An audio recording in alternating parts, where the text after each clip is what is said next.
Hello friends, कैसे हैं आप सब? बढ़िया? गुड। मैं भी एकदम बढ़िया। स्वागत है आपका आपके यूट्यूब चैनल दीपावली में।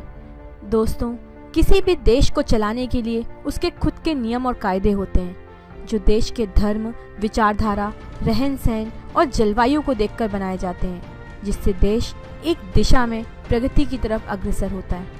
दोस्तों, 26 जनवरी आ रही है और इसी दिन यानी 26 जनवरी 1950 को भारत का संविधान बनाया गया था।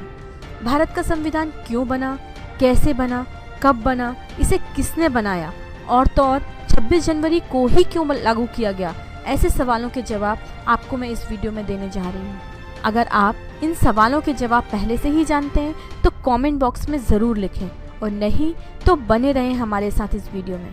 लेकिन हम आगे बढ़ें इससे पहले अगर आप हमारे चैनल में पहली बार आए हैं तो जल्दी से इसे सब्सक्राइब करें और बना लें इसे अपना चैनल।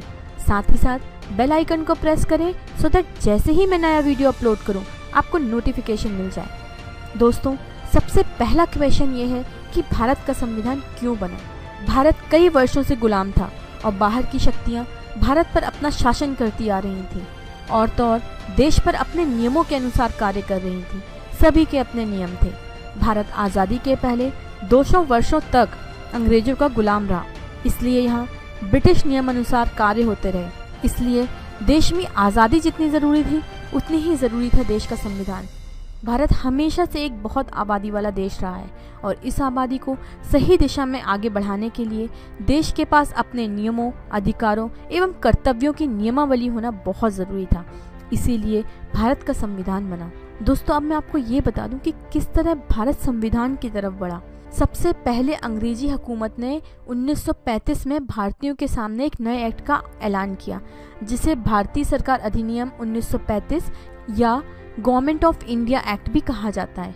इस कानून के कई नियम आज भी हमारे भारतीय संविधान में शामिल हैं, लेकिन यह कानून पूरी तरह से भारतीयों को कभी पसंद नहीं आया और भारत में काफ़ी द्वेष बढ़ गया। बाहर से दिखने पर यह अधिनियम संघीय शासन का था, लेकिन वास्तविक तौर पर सभी अधिकार गवर्नर के पास थे, जिसे जानकर लोग खुश नहीं थे। पंडित जवाहरलाल नेहरू ने तो इसे बिना इंजन की मशीन तक कहकर संबोधित किया और इस तरह इसका विरोध पूरे देश में हुआ। सभी दलों और जानकारों के मतानुसार 1945 में डॉक्टर तेज बहादुर ने संविधान का एक प्रारूप तैयार किया, लेकिन अब तक भारत परतंत्र ही था। परंतु इस वक्त ब्रिटिश सरकार की द्वितीय विश्व युद्ध के कारण काफ़ी हालत ख़राब थी और इनफैक्ट देश में भी एक के बाद एक नए आंदोलन जैसे भारत छोड़ो आंदोलन, आज़ाद हिंद फौज का गठन होना, इन सबों ने ब्रिटिश हुकूमत को हिला कर रख दिया था। इनफैक्ट ब्रिटिश सरकार की अपने खुद के देश की स्थिति बहुत ख़राब थी, क्योंकि जो उनके वर्तमान प्रधानमंत्री चर्चिल थे उनकी हार हो चुकी थी और नए प्रधानमंत्री बन चुके थे।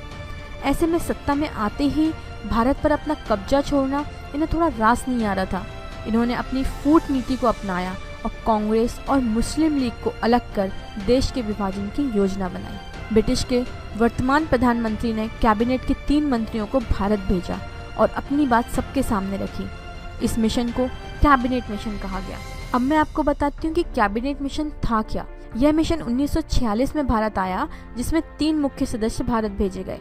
इस मिशन का मुख्य उद्देश्य उन विकल्पों को तलाशना था जिसके जरिए भारत की सत्ता भारत के हाथों में सौंपी जा सके। उस समय कुछ ऐसी परिस्थिति उत्पन्न हुई कि कैबिनेट कमीशन की पहली बैठक पर कोई हल न निकल सका। इस बैठक में मौलाना आज़ाद, सरदार वल्लभ भाई पटेल, पंडित जवाहरलाल नेहरू, खान अब्दुल गफ्फार खां, लियाकत अली खां, जिन्ना, नवाब इस्माइल खां और सरदार निश्तर तथा नवाब मोहम्मद हमीदुल्लाह हाजिर थे। यह बैठक शिमला में हुई थी। अंग्रेज़ों ने अपनी जिद नहीं छोड़ी और 16 जून 1946 को देश के विभाजन का फैसला ले लिया और इस फैसले के साथ यह भी तय हुआ कि देश को आज़ादी मिल जाएगी और यहाँ से शुरुआत हुई संविधान बनने की प्रणाली का।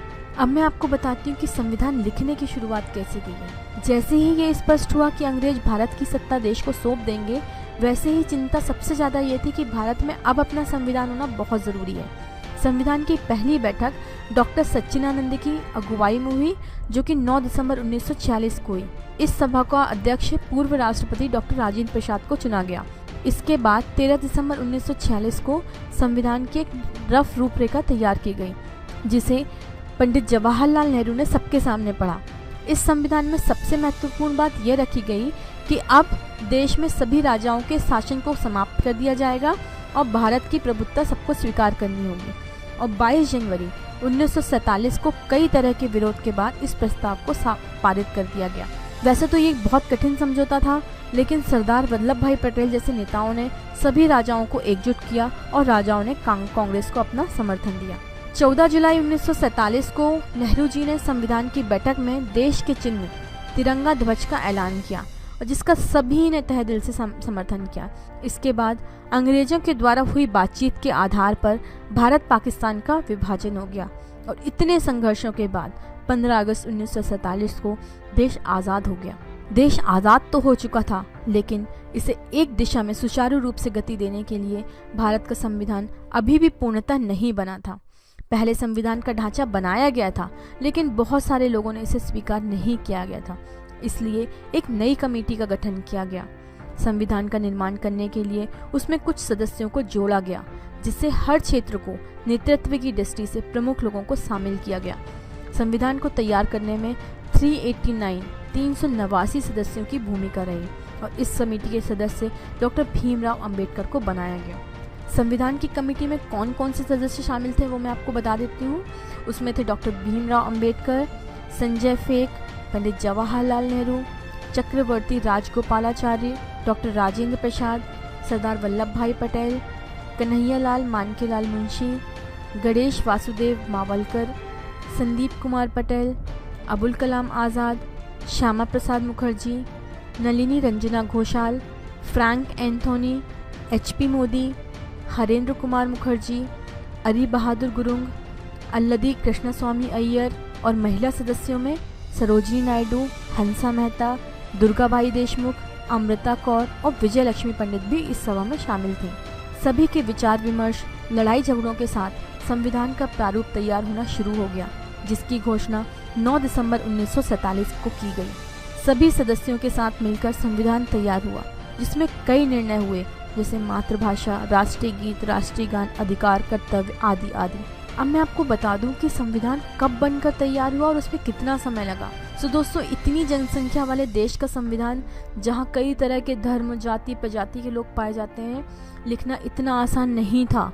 इसे लिखने में 2 वर्ष 11 माह और 18 दिन लग गए, जिसमें 114 दिनों तक आपसी बहस हुई और 12 अधिवेशन भी पेश किए गए। 166 दिन तक मीटिंग की गई और कई बार जनता से सलाह मशवरा भी किया गया, जिसके लिए प्रेस का सहारा लिया गया। और इस तरह 284 सदस्यों के हस्ताक्षर के बाद हमारे देश का संविधान 24 जनवरी 1950 को तैयार हो गया और इसे 26 जनवरी 1950 को पूरे देश में लागू किया गया, जिसे हम गणतंत्र दिवस के रूप में प्रतिवर्ष मनाते हैं।